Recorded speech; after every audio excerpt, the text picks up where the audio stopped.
everybody. Good evening. Hope everyone's having a great time. It's funny because we only planned this a month and a half ago, and we didn't expect it to be this successful. So thank you so much.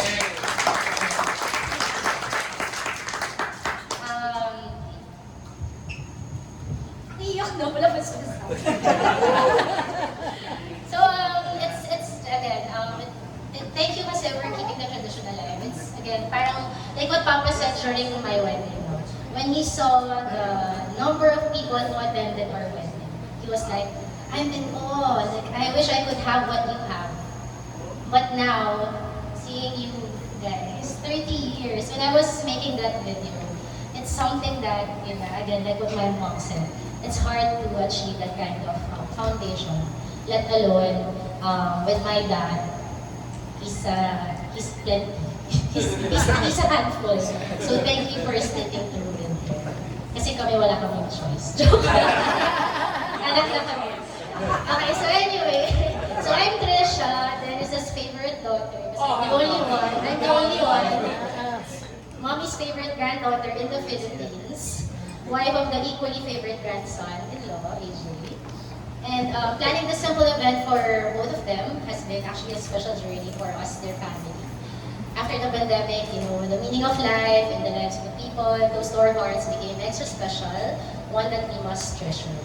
And before I begin my litany, again, I first like to thank God Almighty who has bestowed upon us the gift of their lives, both healthy, able, and hopefully happy, and celebrating their milestone years with us tonight. So again, Mommy Lynn, you first. I always tell the story of how Mommy was to us when we were young. Sorry, I'm saying sorry in advance because we all share the same stories because we're bonded. So I hope you indulge me if I repeat some of the memories. Pero alam ko ang galing. So when we were young, she is a grandmother with high standards, obviously. She's always put together, lagi naka-makeup, may accessories and blinks, has the most visual heavy outfits. Even in mundane occasions, at home na nakapambahay lang kami. Tipong nagaya lang ng lunch si Papa, and ang dami niyang abubot. Ang ingay-ingay niya. Para siyang Christmas tree. All the time. Her bag, her shoes, her perfume, her makeup, and her signature hair. Laging naka-color hair niya. I've never seen her with white hair. Never. For 80 years. 50 years. More than 60 years. All of these didn't change for as long as I can remember.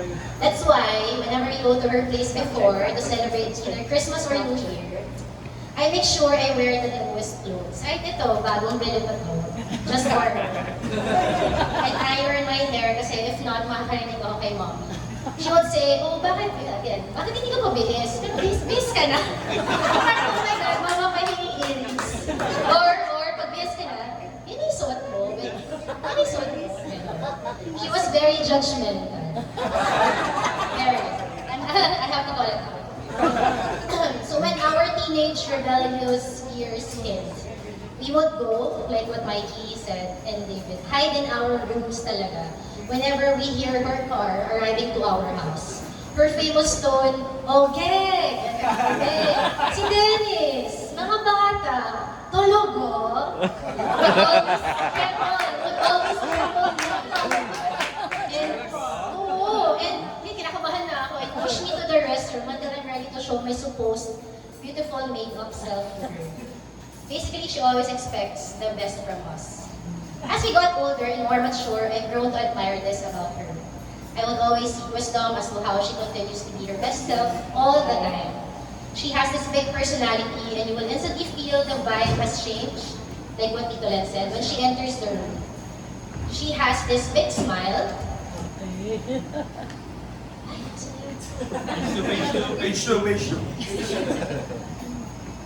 Hindi na print. Big smile. Would invite us to sit down with her and have a talk about what's going on with our lives. She will be very critical of the partners we choose. We have the best today. Sometimes judgmental to a fault, but I know she only wants someone we deserve. Mommy would also always call our landline before, all the time. When the era of cell phones came, we all thought to best remove our landline because no one will use it anymore. But Mama will always say, si Mommy, tatawag yan. So we kept the landlines only for you. Alright. And however, in the age of fast-paced, technology-heavy lifestyle, she's the only one I know who placed thought in the gifts she buys us every Christmas and birthdays. I don't think she has used Shopee or Lazada yet. She would make an effort to go to SM or Robinson's Mall. And Landmark. Imagine her at her age carrying all these gifts. Diba, at this age. Samantalang kami, inip na inip kami pag take delivery ng Lazada. She would always reason out why she chose that gift for us. Sometimes make pressure pa to show how much she has spent from her allowance only to get me that gift. Kidding aside, she even brings me books that she once used during the height of her career for me to refer to as I continue to pave mine. And I thank you for all those moments, Mom. And not only that, she did not let technology win. She embraced it. She constantly comments on my IG stories, sends me posts of house interior pegs when we were building our home. And whenever she gets a chance, she would always extend help, presence, and make you feel whatever you're going through, she's going to be there for you. She made AJ and Dayan and Gabby very comfortable when they were left in the corner with no one to talk to during reunions. She would come to them and have a chit-chat. Pero I think kinakabahan sila para talaga. Sabihin naman sa mga. Thank you, Mommy, for accepting and loving them. Thank you. Now that I've aged and look back to how she is, how you were as a grandma, I can't help but be grateful. I honestly cannot imagine life without her. Yeah. Woo! Thank you. You are indeed a walking ray of sunshine, legit. When someone says that, parang, what does it look like? It's actually you. How can you imagine a world without a colorful human being who's always looking after your best interest?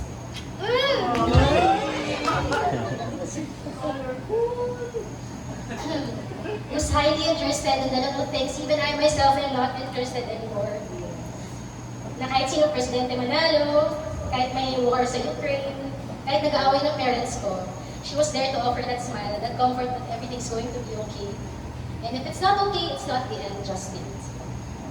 So here we are. Mommy, happy birthday. Thank you for loving us, for making our lives extra brighter, for loving partners and always putting them on a pedestal, for reminding us that we should not yearn for material H3. No. Ay, naputol yung one line. Sabi niya, parang bakit bakit? We're very honored to be your grandchild, basically. So we love you very much. Thank you. So with Papa, how do I begin the story of a complex human being in the form of a dad? Here the first line. So as opposed to what most Beta Ep kids here experienced when they were young with their fathers, it was different with Papa. That was no secret. When I was young, I would always look to Tito Vic and Bianca, to Tito Alexis with Ale and Yana, to Tito Roger with Gara, to Tito Bernie with Nina, and then see how Papa is to me. Layo! Layo! Ganun! Sana all! Kaso, walang Twitter, so hindi makarap. They would be this sweet, caring dad. I would see them often running to their fathers to seek comfort or dahil patikin ng food or ihawag nila randomly. I cannot succumb myself to go to Papa kasi for sure, he's busy talking to his brats. Or if he would call me, it's either papagalitan niya ako or uutusan niya ako. There was this gap. And I would always pray that Papa and I would have that special closeness that only a father and daughter would normally have. Like what my brothers have said, my siblings and I were all scared of him growing up. Just like Mommy, when we hear Papa's car horn, signaling he has arrived home, tumataas yung heart rate ko talaga nila. I would always hope he was in a good mood, like he won at his poker tournament, or simply he was sleepy so I could give him the mandatory kiss and go back to my bed peacefully. Nevertheless, my yearning to be close to him did not falter. While there was this gap, my observation and curiosity to understand my parents became more intense. I would sneak at night and take a peek of what they're doing or what they're talking about when arguing. About money, poker, their jobs, their business. How they would spend nights to make sure that their accounting of expenses at Quicken is on point and not one centavo is wasted. How he learned to code and manage websites for UAAP, burn and Carta CDs to sell. How he reads so many books on finance and poker tournaments, always with his cigarette. He is never not thinking of ways to lift our family's stability. Even when we have our Beta F outings.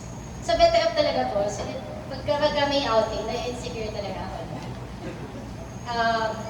It came to a point when all of the families have their respective SUVs, you all have your expeditions. And here we are, we have our humble Vanette. Humble Vanette. But that didn't matter because the gravity of Papa's hard work at night is what I clung on to. His passion for it was the life he didn't have, the life he was supposed to have, was one that meant more to me than his love expressed in actions I wanted him to show. When we all got older in our respective careers, all going well, we proudly proclaimed to him just to see him smile with pride. Sorry.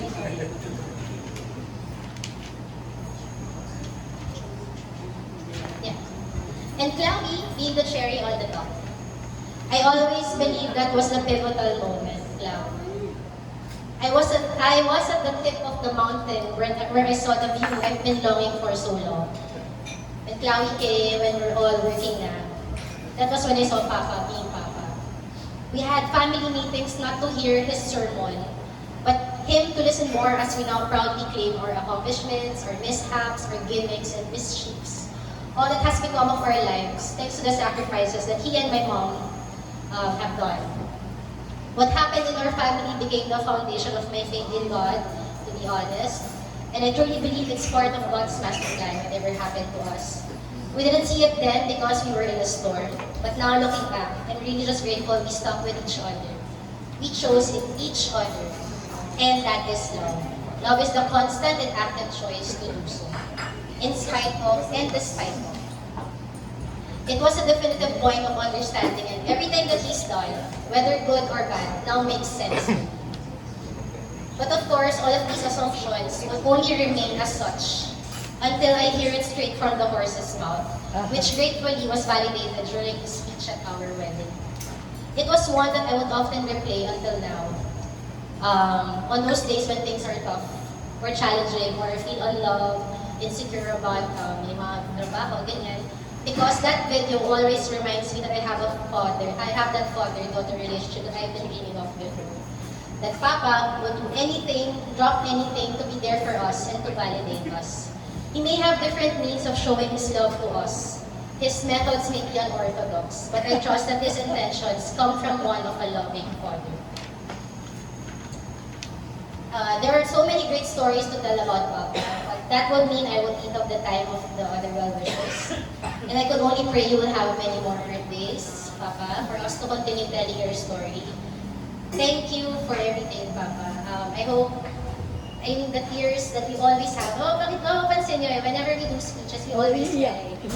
Kasi we're so, emotionally invested with what happened to us, and we took that as a badge growing up. And we're proud of it. It's something that we will not try to tell the story about. We really appreciate the heart you pour out to our family.